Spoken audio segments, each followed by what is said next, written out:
राधे राधे दोस्तों, जय श्री कृष्णा। स्वागत है आपका हमारे चैनल पर। चलिए, महाभारत के युद्ध के बाद युधिष्ठिर की जो स्वर्ग यात्रा थी उसका वृतांत जानते हैं। परंतु उससे पहले यदि आप हमारे चैनल पे नए हैं तो प्लीज चैनल को सब्सक्राइब कर लीजिए, बेल आइकन प्रेस कर दीजिए और एक प्यारा सा लाइक कर दीजिए। चलिए जानते हैं। जब महाभारत का युद्ध समाप्त हो गया और पांडवों की विजय हो गई तो विजय प्राप्ति के 36 वर्ष तक पांडवों ने हस्तिनापुर पर राज किया। उसके पश्चात कई प्रकार की भयानक अपशकुन घटनाएं घटने लगी। भगवान श्री कृष्ण को गांधारी के द्वारा, उनके पुत्र शाम को ऋषियों के द्वारा श्राप के कारण यदुवंशी आपस में लड़कर समाप्त हो गए। फिर बलराम ने भी समाधि धारण कर ली और अपने प्राण त्याग दिए। वह उसके बाद एक शिकारी के द्वारा चलाए गए बाण से श्री कृष्ण भी अपने शरीर को त्याग कर बैकुंठ धाम को चले गए। जब यह सूचना पांडवों को मिली तो उन्होंने भी द्रौपदी के साथ सशरीर स्वर्ग जाने का निर्णय कर लिया और वह स्वर्ग के लिए प्रस्थान कर गए। लेकिन दोस्तों, क्या आप जानते हैं कि इस यात्रा में युधिष्ठिर को कई परीक्षाओं से होकर गुजरना पड़ा था? अगर नहीं तो आज की वीडियो में हम आपको यही बताने वाले हैं और कृपया पूरा वीडियो देखिए और अंत तक बने रहिएगा।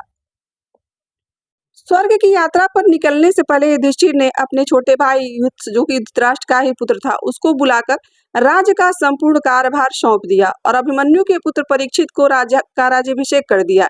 इसके पश्चात पांडवों ने द्रौपदी के साथ साधारण वस्त्र धारण किया और साधुओं की भांति स्वर्ग के लिए निकल पड़े। परंतु हस्तिनापुर से निकलने के बाद रास्ते में पांडवों के साथ एक कुत्ता भी उनके पीछे पीछे चलने लगा।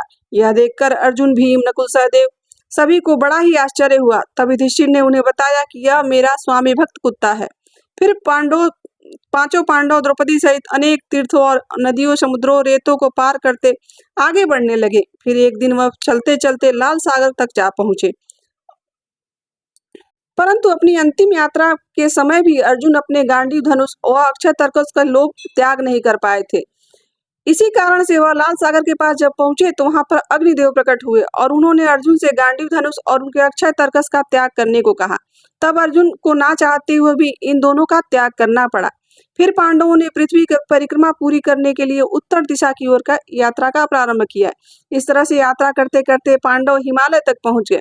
वहां जाकर उन्होंने केदारनाथ शिवलिंग का दर्शन किया और अपने बंधु बांधवों की हत्या हुई थी उनके पाप से उन्हें फिर मुक्ति मिल गई। फिर भगवान शिव ने उन्हें स्वर्ग का मार्ग बताया था। पांडव आगे बढ़े तो बालू से रेत से भरा हुआ एक समुद्र दिखाई दिया और वहां जब वह पहुंचे तो उन्हें सुमेरु पर्वत के भी दर्शन हुए। फिर सभी सशरीर स्वर्ग की ओर बढ़ने लगे। तभी इंद्रदेव वहां प्रकट हुए और उन्होंने पांडवों से कहा कि मैं तुम्हें लेने आया हूँ, तुम हमारे साथ चलो। तब युधिष्ठिर ने कहा कि हे प्रभु, हम लोग आपके साथ स्वर्ग नहीं आ सकते क्योंकि हम सभी मनुष्य हैं और हमारे लिए अपने बल पर ही स्वर्ग तक की यात्रा करना उचित होगा। युधिष्ठिर के मुंह से ऐसी बातें सुनकर देवराज इंद्र प्रसन्न हुए और वहां से वो चले गए। इसके बाद पांडव आगे बढ़ने लगे और द्रौपदी सभी आगे बढ़ रहे थे। तभी द्रौपदी लड़खड़ाकर गिर गई। यह दृश्य देखकर भीम ने पूछा कि इन्होंने तो कोई पाप नहीं किया था, फिर इनके साथ ऐसा क्यों हुआ? तब युधिष्ठिर ने उन्हें समझाया कि द्रौपदी हम सभी में से अर्जुन से अधिक प्रेम करती थी, इसलिए उनके साथ ऐसा हुआ। फिर द्रौपदी की तरफ बिना देखे ही युधिष्ठिर आगे बढ़ने लगे और कुछ दूर आगे चलने के बाद नकुल भी गिर गए। तो उसके बाद फिर भीम ने पूछा कि इनके साथ ऐसा क्यों हुआ और ये क्यों गिर गए? तब तब युधिष्ठिर ने भी उनको समझाया कि नकुल को अपने विद्वान होने पर बहुत अहंकार था, इसी के कारण इनके साथ ऐसा हुआ है। फिर कुछ दूर चलने के बाद सहदेव के साथ भी वैसा हुआ। फिर भीम ने पूछा कि इनके साथ ऐसा क्यों हुआ? तब युधिष्ठिर समझाते हैं कि सहदेव को अपनी सुंदरता पर बहुत अहंकार था, इसी के कारण इसके साथ ऐसा हुआ। फिर कुछ दूर चलते हुए जब सब आगे बढ़ ही रहे थे तभी अर्जुन के साथ भी ऐसा हुआ और अर्जुन भी गिर पड़े। यह देखकर फिर भीम ने पूछा कि अर्जुन के साथ ऐसा क्यों हुआ? तब युधिष्ठिर ने समझाया कि अर्जुन को भी अपने पराक्रम का बहुत अभिमान था और उसका मानना था कि वही दुनिया में सबसे सर्वश्रेष्ठ धनुर्धर है और वह एक दिन में ही शत्रुओं का नाश कर सकता है, लेकिन वह कभी ऐसा कर नहीं पाया। इसी अभिमान के कारण अर्जुन के साथ आज यह हुआ है। ऐसा कहकर युधिष्ठिर उनके तरफ देखे बिना ही आगे बढ़ गए। बस थोड़ी देर बाद आगे चलने के बाद भीम के साथ भी ऐसा ही हुआ। फिर भीम ने पूछा कि मेरे साथ ऐसा क्यों हुआ? तब युधिष्ठिर ने उन्हें बताया कि तुम बहुत खाते थे और अपने बल का ऐसे ही प्रदर्शन करते थे, इसलिए तुम्हें भी ऐसा ही, तुम्हारे साथ भी ऐसा ही हुआ।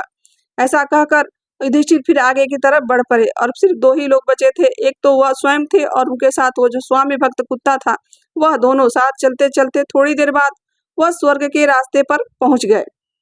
जब दोनों स्वर्ग के प्रवेश द्वार पर पहुंचे, जहां धर्मराज ने यह कहते हुए उन्हें रोक लिया कि युधिष्ठिर, आपका प्रवेश तो हो सकता है, परंतु आप इस कुत्ते के साथ प्रवेश नहीं कर सकते।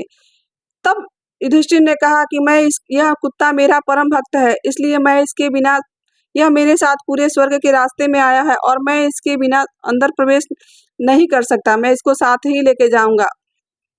धर्मराज ने युधिष्ठिर को बहुत समझाया, परंतु युधिष्ठिर जब नहीं माने, तब वह जो कुत्ता था वह यमराज का वास्तविक रूप था और उसने अपना वास्तविक रूप यमराज के रूप में ले लिया।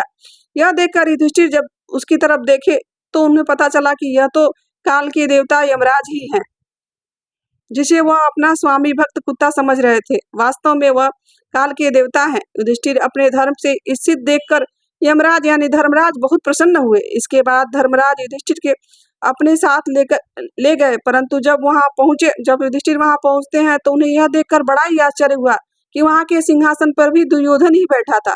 चारों भाइयों के विवाह, जब उन्होंने देखा कि उनके चारों भाई या द्रौपदी कोई भी नहीं दिख रहा है, तब उन्होंने धर्मराज से पूछा कि मेरे परिवारजन कहाँ है और मेरे परिजन, मेरे भाई, मेरी द्रौपदी, वो सब कहाँ है। तब धर्मराज ने बताया कि युधिष्ठिर ने कहा कि मैं इस लोक में नहीं रहना चाहता हूँ, मेरे परिजन और मेरे परिवार वाले जिस लोक में हैं, मैं भी उसी उत्तम लोक में रहना चाहता हूँ।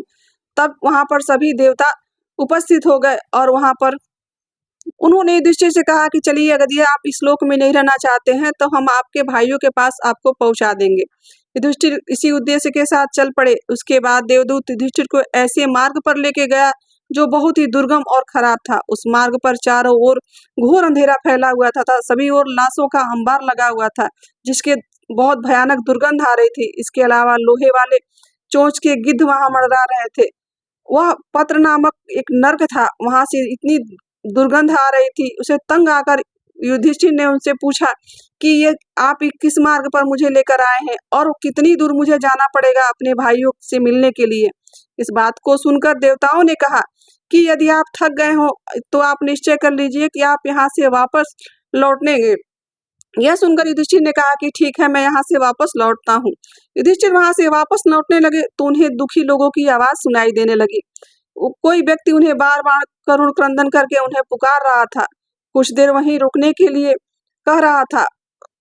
उन करुण आवाजों को सुनकर युधिष्ठिर ने जब वहीं उनसे उनका परिचय पूछा तो उन्होंने कारण बताया और कहा कि वह उनके प्रत्यक्ष आकर खड़े हो गए। भीम, अर्जुन, नकुल, सहदेव, द्रौपदी के रूप में उन्होंने अपना परिचय दिया। तब युधिष्ठिर ने उनसे कहा कि तुम देवताओं के पास, तुम्हें यहाँ रहने पर भी इतना कष्ट है, तो यदि तुम मेरे रहने से तुम्हारा थोड़ा कष्ट दूर होता है तो मैं भी इस स्थान पर रुकने को तैयार हूँ।